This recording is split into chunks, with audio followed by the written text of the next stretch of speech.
इस श्लोक में हम लोग श्रवण किया।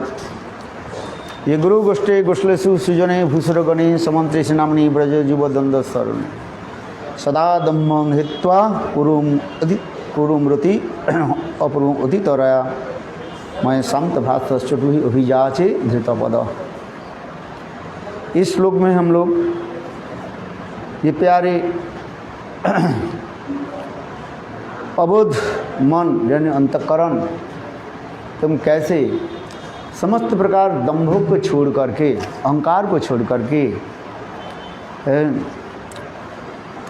और गुरु प्रदत्त मंत्र एक गुरुदेव के चरण में और ब्रज में ब्रजवासियों की चरण में और इसके अलावा जो अन्य वैष्णव संप्रदाय भी है सुजन और ब्राह्मणों के और अपने मंत्र गुरु प्रदत्त मंत्र श्री नाम और जुगल किशोर किशोरी के चरण में कैसे अपूर्व रति प्रदान करोगे, इसके बारे में हम लोग श्रवण किया था।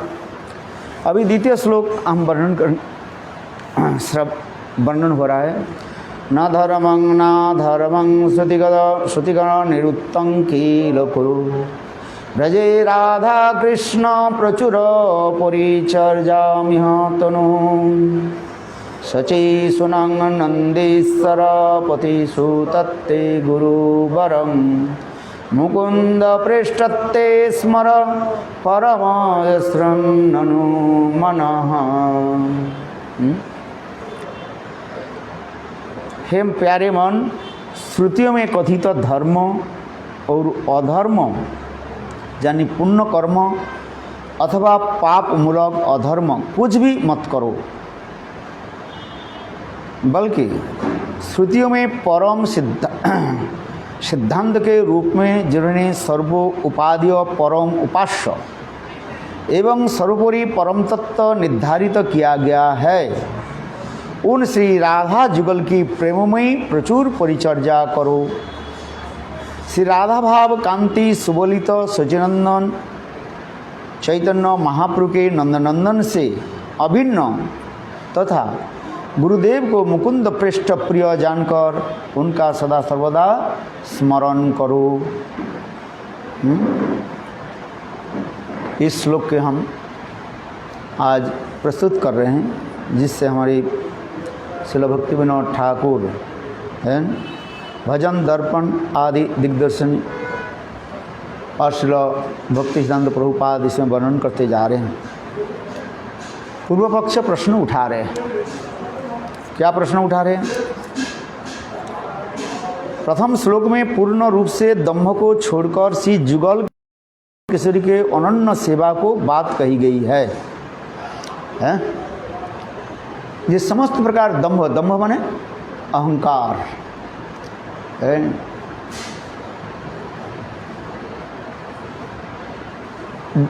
देह अभिष्ट जीव में, बद्ध जीव में अनेक प्रकार अहंकार है, दम्भ है। पहले हमारे दम्भ किस में आ जाता है? अहंकार देहात्माभिमान अहंकार आ जाता है। मैं स्त्री हूँ, मैं पुरुष हूँ, ये देहात्माभिमान आ जाता है कि नहीं? फिर मैं धनी हूँ, मैं दरिद्र हूँ, मैं पंडित हूँ, मैं मूर्ख हूँ, मैं रोगी हूँ, मैं सोगी, अनेक प्रकार जो है ये समस्त दंभ अथवा अहंकार आ ही जाता है। क्योंकि आत्मा की परिचय नहीं होने पर जीव स्थूल देह में और स्थूल देह के अंतर्गत सूक्ष्म देह में रह रहे हैं। ये तो एक शरीर पांचभौतिक शरीर से कहा जाता है, स्थूल शरीर कहा गया। इस स्थूल शरीर के अंदर में और एक शरीर है जिसे कहा जाता है सूक्ष्म शरीर कहा जाता है। मन, बुद्धि, अहंकार और चित्त। इसलिए वह जीव अर्थात बद्ध जीव है, प्रति जन्म में देहत्याग तो कर देते हैं, स्थूल शरीर को त्याग दे देते हैं, किंतु सूक्ष्म शरीर त्याग नहीं देते हैं। हमारे पांचभौतिक शरीर हम त्याग दे देते हैं हर जन्म में।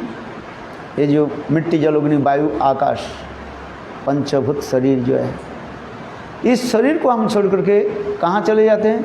रहते कहाँ हैं? तो सूक्ष्म शरीर में मन बुद्धि अहंकार चित्त। फिर वही मन बुद्धि अहंकार चित्त में सूक्ष्म शरीर में जो आत्मा रहती है, फिर वो आत्मा फिर पुनः एक स्थूल शरीर में जाकर के प्रवेश कर लेते। यही चलते अनादिकाल से इसी चलते जा रहे हैं, चलते जा रहे हैं। भक्तिवंत ठाकुर इसलिए कहते हैं हर जन्म में मृत्यु क्या है? ये स्थूल शरीर को छोड़ देना मृत्यु कहा जाता है? जिससे इस शरीर को शमशान में जला दिया जाता है, अच्छा ही भस्म हो जाता है, बस कुछ पड़ा नहीं रहता।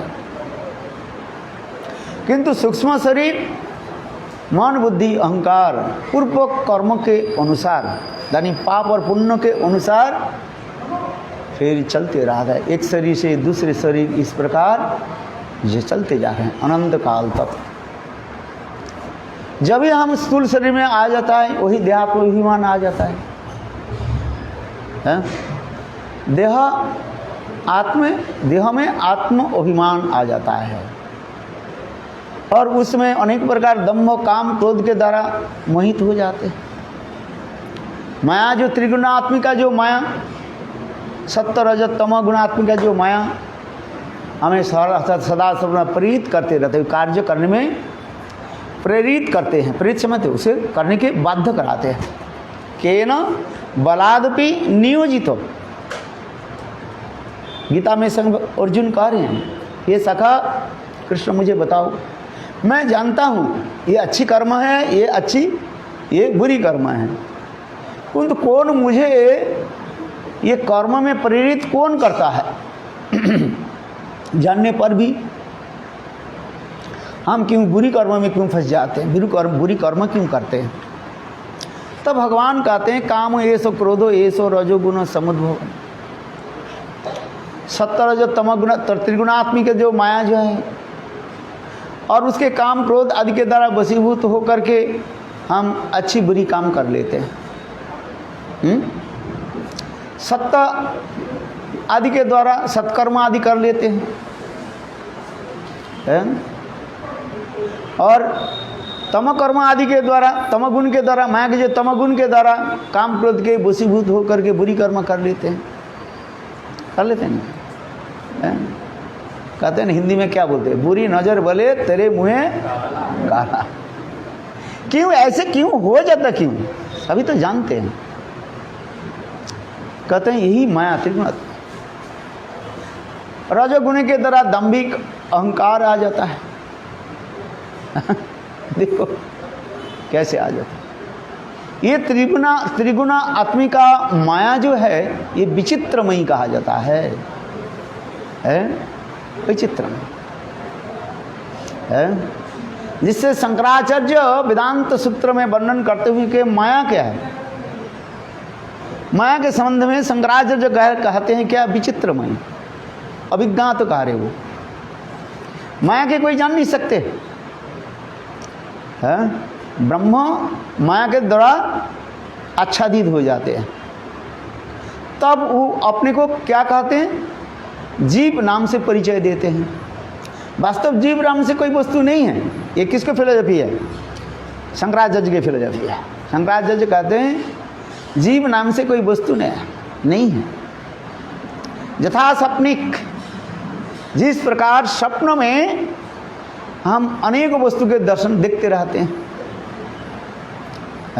हमारे जी के लिए ये ले टेबल ले आओ। अच्छा है जी कि नहीं? यथा सपनिक, सपन में हम बहुत कुछ देखते रहते हैं, धन्यवाद। वो सपना सत्य नहीं है, मिथ्यापन हो जाता है, मिथ्या है, वो झूठ हो जाता है। ठीक उसी प्रकार शंकराचार्य उसके कह रहे हैं, ब्रह्म की भ्रम हो जाता है, है, जिससे उन्होंने जो बाद सृष्टि किया थ्योरी से, उसे कहा जाता है विवर्तवाद, भ्रमवाद सृष्टि है। ठीक उसी प्रकार जीव नाम से कोई वस्तु नहीं है, शंकराचार्य है। और माया हट जाए तो अपना स्वरूप परिचय में आ जाता, मैं ब्रह्म हूँ, ब्रह्मलीन हो जाता है तो है। चलो हम जिस कथा प्रसंग में आ रहे हैं जी, दंभ अहंकार, मिथ्या अहंकार कहा जाता है। जैसे उदाहरण दे रहे हैं, यथा सपनवत, सपन सत्य नहीं है, मिथ्या है, झूठ है। मेरा गला काट करके ले जा रहा, मैं रो रहा हूँ, मैं माँ के कहा रहा था, मैं मैया मेरे गला काट करके ले कर गए, मैं रो रहा हूँ, मैया ने थप्पड़ मारा, अरे जागो तो अरे ये तुम्हारे है कि नहीं है, देखो कुछ समय तक रहते ना, वास्तव में 2-4 सेकंड जो है वो रोता रहता है, नहीं मेरा सिर नहीं है, तो माँ ने 2 थप्पड़ मारा, कहता अरे ये देख ये सिर है कि नहीं। फिर जब नींद खुली, आँख खुला, हाँ ये मेरा सिर। कहाँ तुम्हारे सिर कहाँ चला गया? यदि सिर ही कट करके ले गए तुम रो रहे कैसे बताओ, है? तो उसी प्रकार शंकराचार्य भी उदाहरण देते हैं, है? जो कुछ भी देखिए सब मिथ्या है, यथा सपनवत, ये सपनिक है, केवल काल्पनिक है, भ्रम है तुम्हारा। तो उसने भ्रमवाद, विवर्तवाद, ये समस्त तत्व को स्थापित कर दिया। इसलिए दंभ का परित्याग कर कृष्ण भक्ति का अनन्य रूप से आश्रय किया जाए तो जीवन निर्वाह किस प्रकार होगा। यहाँ पर एक भी बात करें, क्योंकि नित्य नैमित्तिक कर्म और धर्म है अथवा अधर्म के आश्रय लिए बिना जीवन निर्वाह संभव नहीं है। हम जीवन जो निर्वाह करते हैं है, धर्म अधर्म के ऊपर लेकर हम चलते ही हैं। व्यवसाय करें, वाणिज्य करें, कहीं न कहीं झूठ बोलना पड़ता है, बिना झूठ बोले आपके वाणिज्य व्यवसाय नहीं चलेगा। जगन्नाथपुर में जाते हैं, पंडा तुलसी माला बेचते हैं, देखो तुलसी माला को पकड़ करके कहते हैं, देखो ये जो यदि क्या बोलते हैं उसको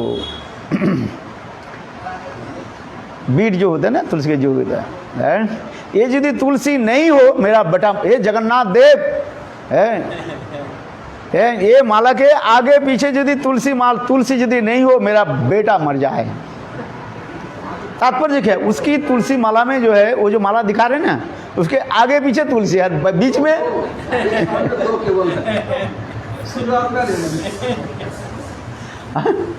और जिसको पकड़ रखे हैं वो तुलसी है, और बाकी जो आगे पीछे बीच में जितना है सब लकड़ी है। तो लोग सोचते हैं ये सच बोल रहे हैं। हाँ, जगन्नाथ जी के जब कोई कसम लेकर के बोलते हैं, शपथ लेकर के बोलते हैं, तो झूठ थोड़ी बोल रहे हैं। तो इसी प्रकार संसार के लोग धन कमाने के लिए नहीं कहीं कहीं कैसे झूठ भी बोलते हैं। सच बोलो तो वास्तव में कलियुग में आपके वाणिज्य नहीं चलेगा, है? दुकान खोले, देखो आगे पीछे है, आगे पीछे सामने अगल में बगल में है, आप जो बेच रहे हैं वही बेच रहे हैं। तो इसी प्रकार कहते हैं नित्य नैमित्तिक कर्म रूप धर्म और अधर्म का आश्रय ले बिना जीवन निर्वाह संभव नहीं है। दूसरी शंका यह है कि यदि राधा कृष्ण की जुगल अन्न भजन स्वीकार करते हैं तो चैतन्य महाप्रभु किस रूप में ग्रहण किया जाए, ये भी बोलते जा रहे हैं। अनन्य न अन्न इति अनन्य, एकमात्र इष्ट देव के प्रति निष्ठा रखे है, आशा है। जिससे हमारे चैतन्य महाप्रभु एक विश्वनाथ चक्रवर्ती पाद है, आराध्य भगवान ब्रज से तनय तद्धाम वृंदावन रम्मा काचित उपासना ब्रजबोधि वर्गन जय कल्पिता श्रीमद् भागवतम प्रमाणवल प्रेम पुमार्तम श्री चैतन्य महाप्रभुर मतमिदं तत्रादरो न परः। आराध्य देव एकमात्र ब्रजनंदन श्याम सुंदर है, विषय विग्रह स्वरूप चैतन्य महा एक कृष्ण के लिए कहा रहे, अनन्य होनी चाहिए, न अन्न इति अनन्य। यदि ऐसे कृष्ण भजन की यदि अनन्यता करें, हम चैतन्य महाप्रभु के किस रूप में भजन करेंगे? गौर सुंदर के भजन हम कैसे करेंगे? है गौड़ीय वैष्णव की वास्तव प्राण धन कौन है? चैतन्य महाप्रभु है।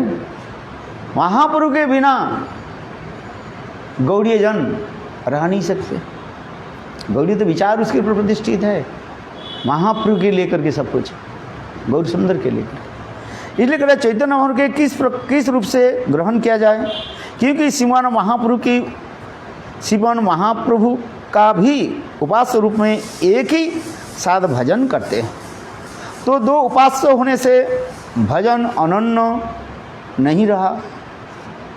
हम चैतन्य महाप्रभु की भजन करें, सेवा करें, और जुगल सरकार की भी भजन करें, राधा कृष्ण का भजन करें, तो अनन्य कहाँ रहा? एकांतिक निष्ठा कहाँ रहे? तीसरी शंका यह भी कर रहे हैं गुरुदेव के, क्यों यहाँ पर भी कह रहे हैं मुकुंद पृष्ठ गुरुपाद पद्म। तीसरी शंका यह कि गुरुदेव का स्मरण किस भावना से किया जाए। इन तीनों शंका को समाधान करते हुए कहते हैं, अभी तो शंका कह दिया, प्रश्न उठाया पूर्व पक्ष, इसकी उत्तर क्या दे रहे हैं? बहुत सुंदर इसमें बताते जा रहे हैं। श्रुति में कथित धर्म अधर्म कुछ भी मत करो। श्रुति माने वेद विहित जो नियम आदि जिसमें लिखा गया उसके श्रुति कहा जाता है। वेद के एक नाम श्रुति कहा जाता है, समझे? अर्थात प्राचीन काल में ब्रह्मचारी लोग, ऋषि संत महात्मा भगवत निश्चित यह वाणी को जो सुन करके याद करते थे, इसलिए इसके नाम हो गया श्रुति। वेद पहले लिखा नहीं गया है। वेद जो है अनादिकाल से भगवत मुख निश्रित वाणी ही वेद कहा जाता है। किंतु काल क्रम से लोगों की बुद्धि भी ह्रास हो गया, कम हो गया, इसलिए फिर उनको जो है लिखित रूप में प्रकाशित हुए, जिसके कहानी भी सुंदर है। गौतम ऋषि की कथा भी उसमें वर्णन है। एक बार अकाल पड़ गया देश में, बारिश नहीं हो रही थी, कहीं भी फसल भी नहीं है, सब जगह में क्या हाहाकार मच गया है। बिल्कुल पानी नहीं है, पानी नहीं उसे कैसे खेती कैसे, फसल कैसे आए है? सभी लोग हाहाकार करने लगे। तब उस समय देखो ये गौतम ऋषि जो है उन्होंने क्या कि अपने जोग बल से अपने आश्रम के जय भरी भरी रखा है। पानी भी है, भरी भरी बिल्कुल जो है सब कुछ रखा गया। तो ऋषि लोग गौतम ऋषि के निकट आकर के प्रार्थना करने लगे, हमें आश्रय दें। गौतम ऋषि बोले ठीक है, हम आप लोग के आश्रय दे सकते हैं, यहाँ पर सब प्रकार की आपकी भजन और सब प्रकार की व्यवस्था हम करेंगे, किंतु एक शर्त है, मेरे बिना आदेश से मेरा आश्रम छोड़ करके जाना मत है। और यदि मेरे आदेश बिना चले गए है तो मैं आप लोग को अभिशाप दे दूँ। ऋषि लोग रहने लगे। फिर कुछ दिनों के बाद बारिश हुई, चारी तरफ हरी भरी होने लगे हैं। ऋषि लोग विचार करने लगे अपने अपने आश्रम में छोड़ करके चले जाए, दूसरे के स्थान पर कब तक रहें। बाढ़ आ जाती है, कोई धनी के जहाँ पर स्थान है लोग रह जाते हैं। फिर पानी जब नीचे चले जाता, बाढ़ जब उतर जाते तो अपने अपने स्थान पर घर में लोग चले जाते हैं, है कि नहीं? ठीक उसी प्रकार ऋषि लोग कहने लगे भाई हमारे तो अभी तो बारिश हो रही है खूब, फसल भी हो रहे हैं, अपने अपने आश्रम में जाकर हम भजन करें। किंतु ऋषि ने आदेश नहीं दिया, जाए कैसे? तो कुछ ऋषि लोग मन मन विचार करने लगे, देखो ऋषि के ऊपर कहीं एक धब्बा मार करके हम चले जाए, धब्बा ने उनको अपवाद दे करके चले जाए। ऐसे ऋषि ने क्या विचार की, एक दिन एक कोई घास भूसा की तरह एक गाय बनाया गाय बना करके जिस नदी के तट पर प्रातः काल में संत गौतम ऋषि स्नान करने के लिए जाते थे, ठीक घाट के नीचे वो गाय को रख दिया है, घास भूसा की तरह गाय बनाया, नकली गाय बना दी। गौतम ऋषि प्रातः काल में ब्रह्म मुहूर्त में ही उठे, थोड़ा अंधेरे भी थे उस समय, है अंधकार आते हुए, थोड़ा भी बादल होकर छाए होते थे, अंधकार भी था। गौतम ऋषि स्नान करने के लिए गए, उनको दिखाई नहीं पड़ा सिद्धि में जो गाय रखा गया, और ऋषि के चरण स्पर्श होने के साथ ही साथ वो गाय लुढ़कते लुढ़कते नदी में प्रवाहित होकर कहाँ चले गए पता ही नहीं चला। और इधर ऋषि लोग हाहाकार करने लगे हुए ऋषि पर। गौतम ऋषि ने गोहत्या कर दिया। जहाँ पर गोहत्या होती है वहाँ पर रहना नहीं चाहिए, है। गायों की इतने महत्व दिया जाता है। महापाप, जितने भी प्रकार की महापाप है, महापाप के 4 भाग में विभाजित करके दिखाया गया है। एक होता है गोहत्या, महापाप कहा दिया गया है।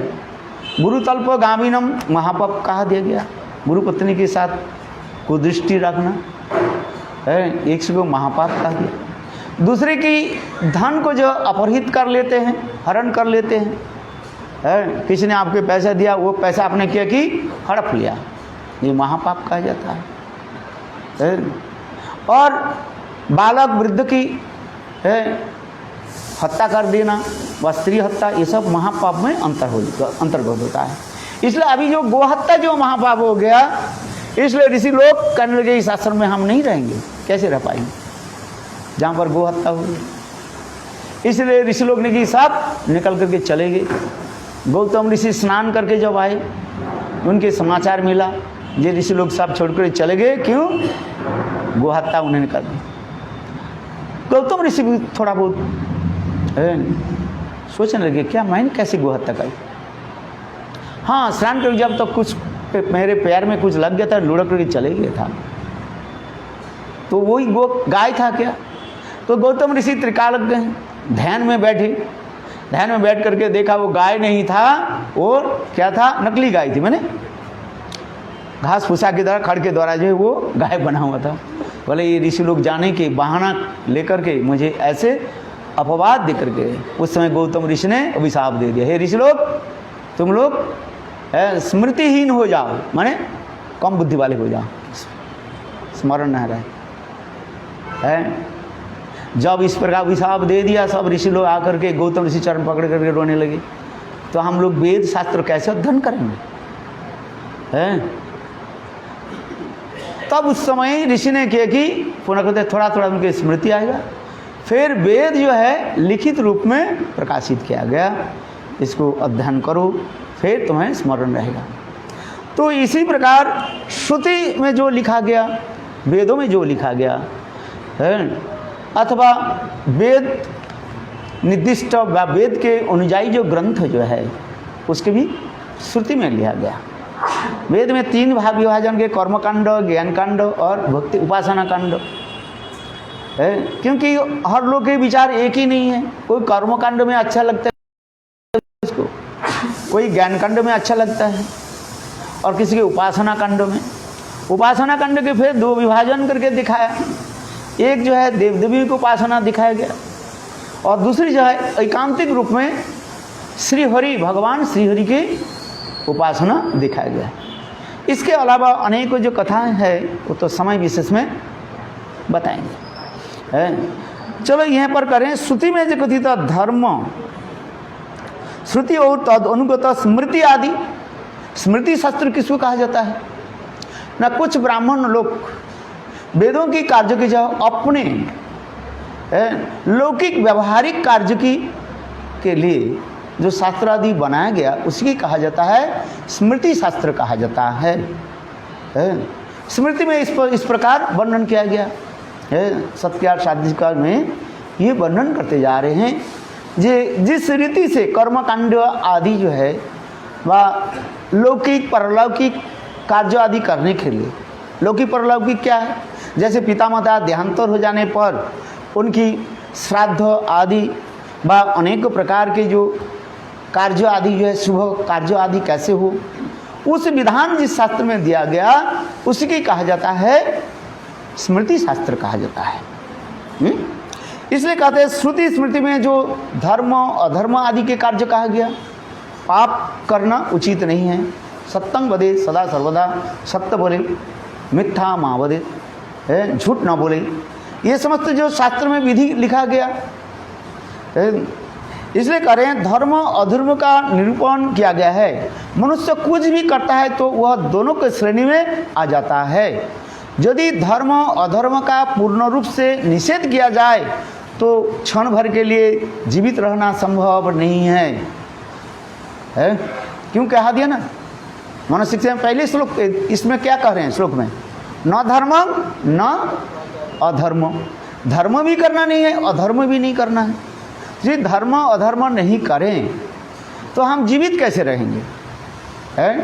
पहले हम आलोचना करते हैं कैसे आज कई दिन से हम सप्तम स्कंद में प्रहलाद चरित्र वर्णन करते हुए हम श्रवण कर रहे हैं। स्वयं नारद ऋषि युधिष्ठिर महाराज के वर्णाश्रम धर्म के बारे में बताया, ब्रह्मचारी गृहस्थ वानप्रस्थ सन्यासी कैसे जीवन यापन करेंगे, किस प्रकार शुद्ध सदाचार आदि पालन करेंगे, इसके बारे में तो कहा गया है।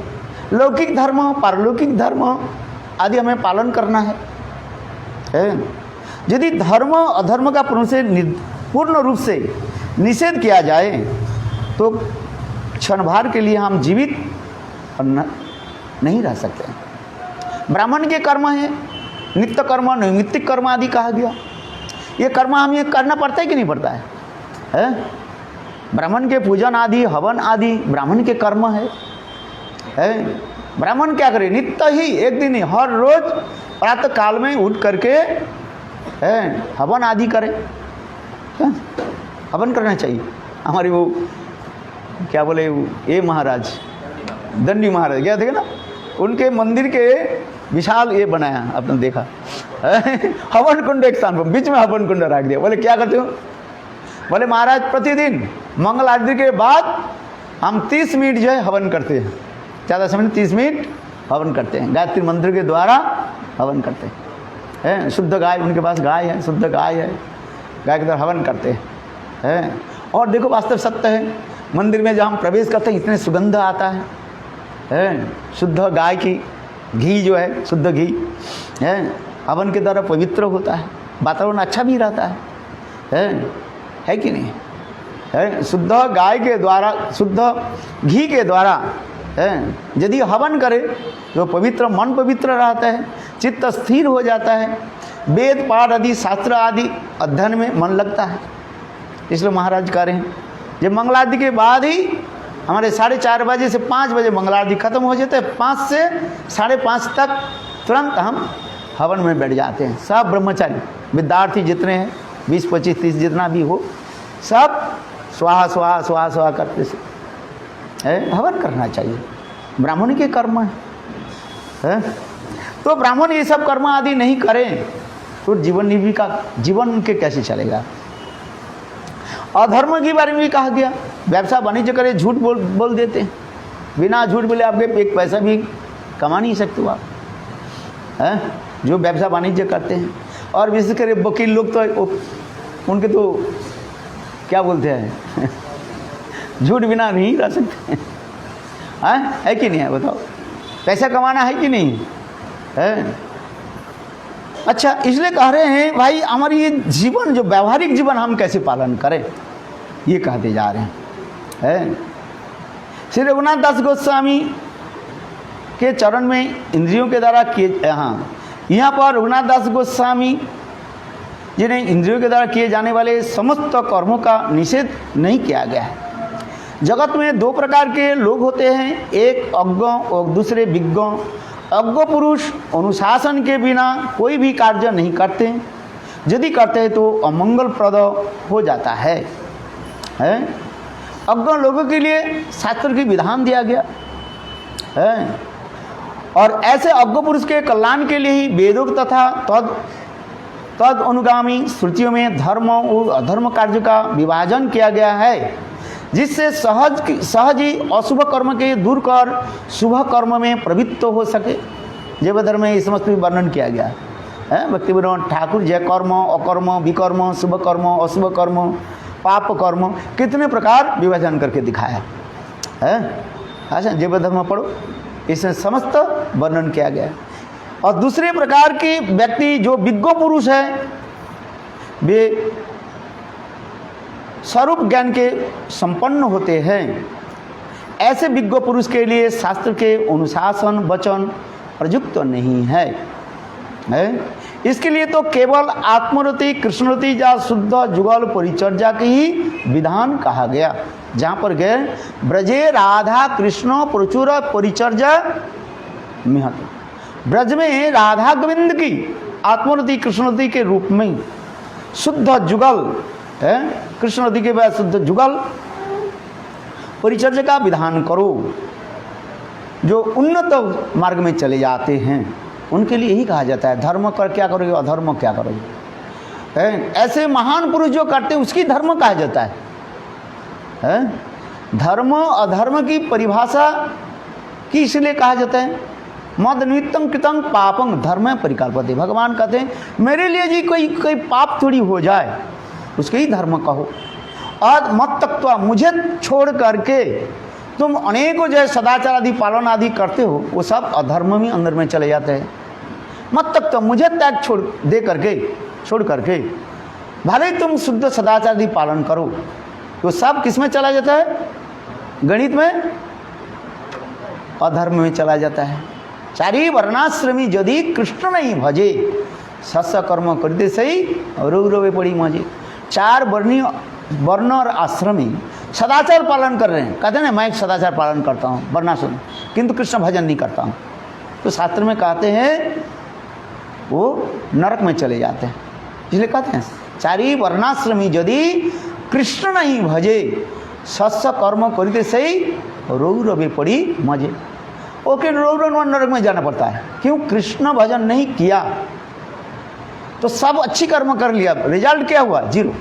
राम नाम के अंक है, सब साधन के सुन, अंक गए हाथ कुछ नहीं, अंक रहे बाड़े 10 गुण है। राम नाम ही अंक है। यदि राम नाम के यदि नहीं किया, सब कुछ करते जा रहे हैं, सिर्फ सदाचार पालन कर लिया, वो सब बेकार हो जाए। इसे कहते हैं राम नाम के अंक, सब साधन के सुन, अंक गए हाथ कुछ नहीं, अंक रहे बाड़े 10 गुण है। एक लिख करके जीरो लगा दो, जीरो के मूल्य 10 हो जाता है, फिर एक जीरो लगा दो 100 होता है, 10 गुना बढ़ते होते जा रहे हैं। एक को यदि अमिट कर दिया, पोछ दिया जाए, हजारों जीरो रहे, उसके मूल्य कुछ नहीं। अर्थात एक क्या है, भगवान श्री हरि, राम कहो कृष्ण कहो हरि कहो है। ठीक उसी प्रकार यहाँ पर भी कह रहे हैं ये जो विज्ञ पुरुष क्या है उसके लिए अनुशासन नहीं दिया जाता है। हाँ समझ, वो जो करते हैं वो यथार्थी धर्म है, अधर्म नहीं है, वो धर्म ही है वो है। क्यों, वो जानते हैं सब कुछ, कृष्ण भजन के लिए जो कुछ करते हैं वो सब धर्म कहा जाए। ये कहता है आत्मरति कृष्णरति या शुद्ध आत्मरति या शुद्ध जुगल परिचर्या के ही विधान है। इसलिए गोस्वामी चरण ने इसके लिए वेदोक्त धर्म अधर्म का त्याग कर केवल मात्र राधा कृष्ण जुगल की प्रेममयी सेवा करने की उपदेश किया है। साधक के जीवन में जो भी आवश्यक कार्य है वे भगवत सेवामयी भगवान से ही किया जाए। जो कुछ भी हम करें भगवान के लिए करो। मद निमित्तं कृतं पापं धर्माय परिकल्पते, मेरे लिए जो कोई पाप हो जो धर्म है, ज्ञात रूप में यदि कोई पाप भी हो जाए भगवान उसके नहीं लेते। किसको, जो भगवान के समर्पित आत्मा है, जो भगवान में समर्पित आत्मा होता है उससे कोई दोष नहीं लगता है। और भगवान में समर्पित नहीं है, बहुत सदाचार आदि पालन करने पर भी आपके दोष लग जाता है। तात्पर्य ये नहीं कह रहा हूँ जानबूझ करके तुम अपराध करो, बार बार करते रहो एक ही अपराध, ऐसे नहीं होता है।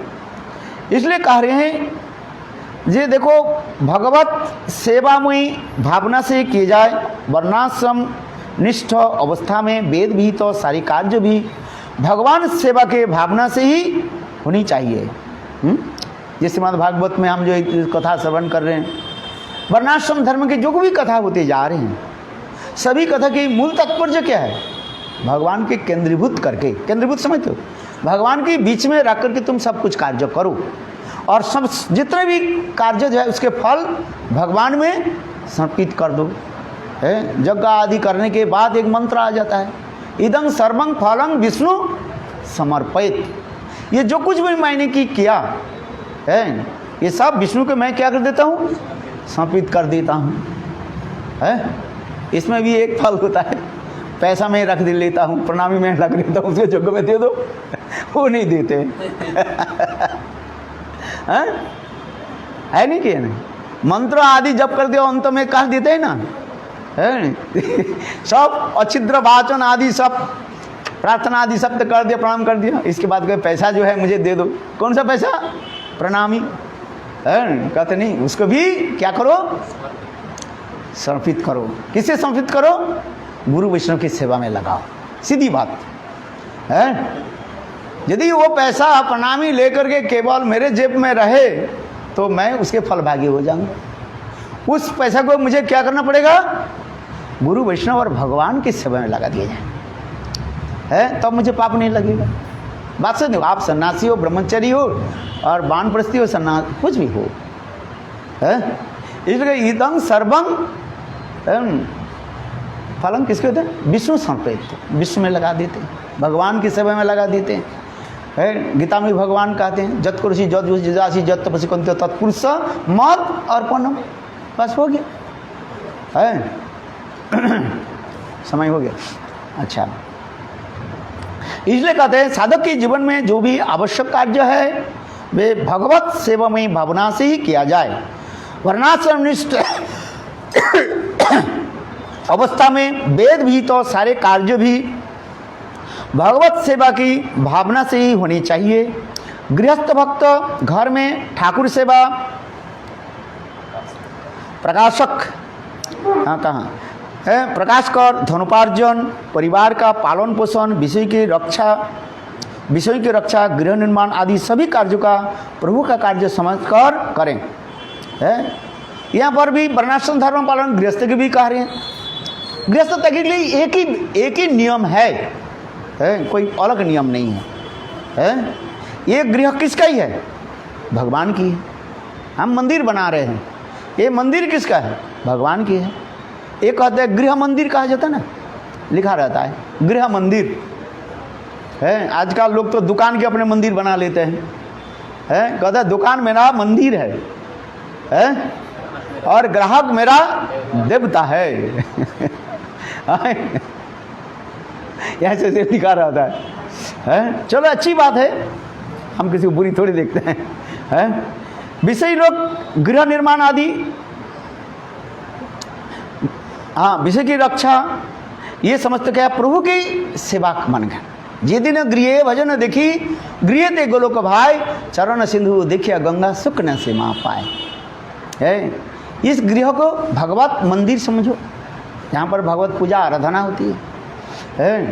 और जितने भी हमारे परिवार के लोग जो है सब भगवान के सेवक सेविका है।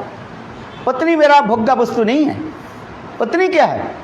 ये कृष्ण की ही सेविका के रूप में ही उनके साथ व्यवहार आदि करो।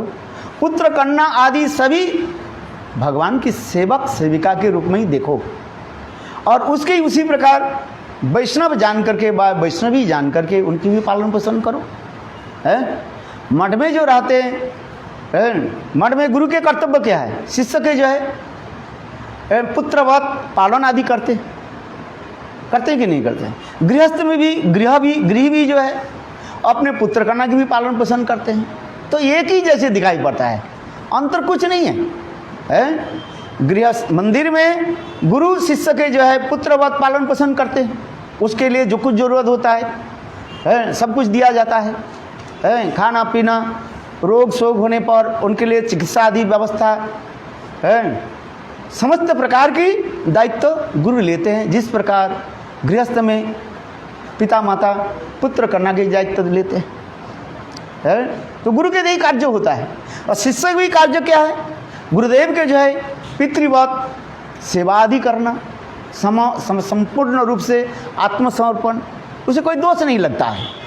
हाँ, नहीं तो शिष्य कहें ये गुरुदेव 10 आना 6 आना, मेरे गुरुदेव कहते थे भिक्षा में गए और 60 पैसा जो है अपने जेब में रख लेते हैं और 40 पैसा जो है गुरुदेव के दे देते हैं। क्यों? कलिकाल है, गुरुदेव दे अथवा नहीं दे,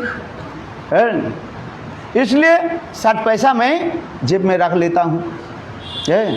फिर ऐसे भी शिष्य मिलता है, वास्तव है 60 पैसा रखती है। फिर जब रोग व्याधि कहते हैं गुरुदेव आप क्यों मुझे चिकित्सा क्यों नहीं करते हैं? गुरुदेव सर्वांतर्यामी है, गुरुदेव देख तरफ ये खोल, बक्सा खोल है, तुम अपने लिए पैसा रखा कि नहीं रखा? वो पैसा खर्च कर, फिर मैं दूंगा मेरा गुरुदेव ऐसे सुना देते हैं, समझ में नहीं। इसलिए कहा जाता है नैष्ठिक ब्रह्मचारी जो है सब कुछ गुरु के चरण में अपने को समर्पित कर दे, तो गुरु उसके दायित्व लेते है कि नहीं। ये वास्तव रूप में ये वर्णाश्रम धर्म की विचार कहते हैं। उसी प्रकार गृह अथवा त्यागी है सब कुछ भगवान को समर्पित करें और अपनों के केवल प्रभु का सेवक मात्र समझें, यही कहते जा रहे हैं। उन्हें भूलकर भी भोक्ता बनकर कर्मफल की स्वयं आत्मसात नहीं करना चाहिए।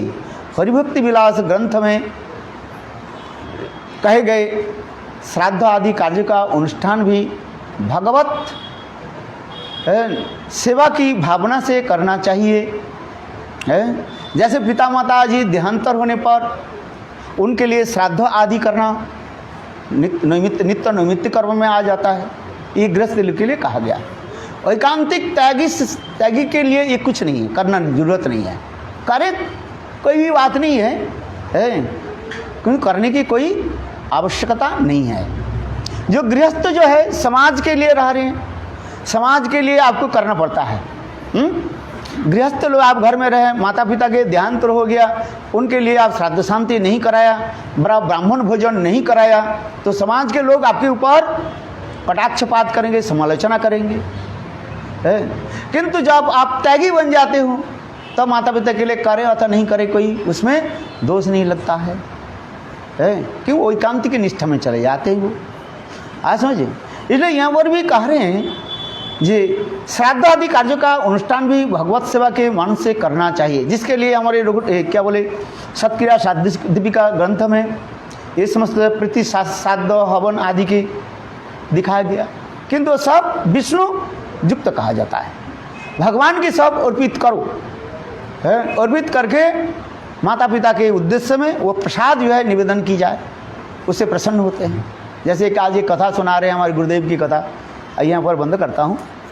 बहुत कथा मैं भी पहले एक कथा को सुना था, मेरे इतने स्मरण नहीं है, ये आज सुना रहे हैं, बहुत सुन करके मेरा प्रसन्नता हुई। ये देखो हमारे क्या बोले आसाम में अथवा वो जहाँ पर गुरुदेव प्रचार में जाते थे, ये गृहस्थ नाम तो मैं भूल गया, उनके कोई पुत्र संतान नहीं हुई है, तो उन्होंने क्या कि देवी काली मैया है ना, उनके निकट प्रार्थना की, मंदिर में गए, बोले देवी मेरा पुत्र हो जाए, आपके निकट मैं एक बलि चढ़ाऊंगा। है अच्छा, देखो ये कुछ दिन के बाद देवी प्रसन्न हो गए और उनकी पुत्र संतान एक पुत्र हुई है, बहुत अच्छी बात है।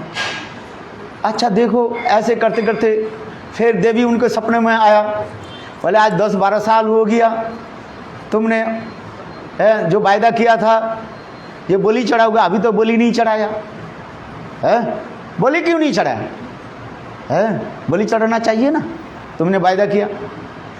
तो विचार करने लगे क्या की जाए।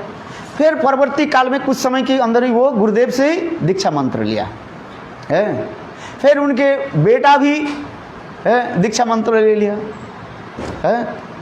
तो फिर उनकी फिर दोबारा काली उनके जो है सपने में आकर के कहने लगे, अरे कुछ भी करो, मुझे तो मेरे साथ ये तुम्हारी जब वायदा हुई, शपथ किया, तुम तो अभी तो बलि नहीं चढ़ाया, बलि क्यों नहीं चढ़ाते हो?